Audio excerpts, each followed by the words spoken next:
لاستشهاد هذا الزعيم البطل. في 4 ديسمبر استشهد الزعيم لكنه لم يرحل من قلوب الناس. غادرنا الجسد والروح باقية، وستبقى الجمهورية وستبقى الحرية وستبقى الكرامة. قاتل حتى آخر طلقة ليقول لنا لا تركعوا، واستشهد وتخلد إلى الأبد في قلوب شعبه.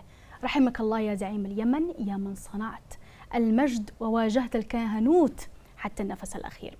وعدا وعهدا لن تموت انتفاضة ديسمبر ولن يخبو صوت الشعب. نحن هنا مستمرون على دربك، على درب الحرية والكرامة والثورة والجمهورية.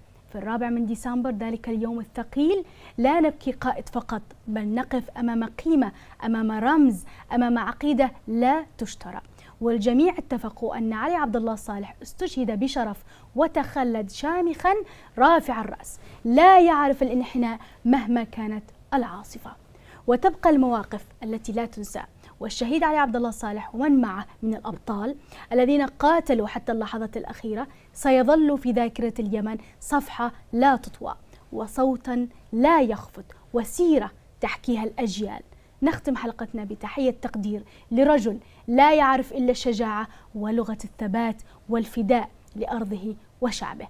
رحم الله الزعيم علي عبد الله صالح. كان استشهاده في 4 ديسمبر يوم يذكرنا دائما بأن الشجاعة لا تموت، وأن الرجولة مواقف لا تغتال. انتفاضة ديسمبر الحكاية التي لا ولن تموت، وثورة حتى النصر.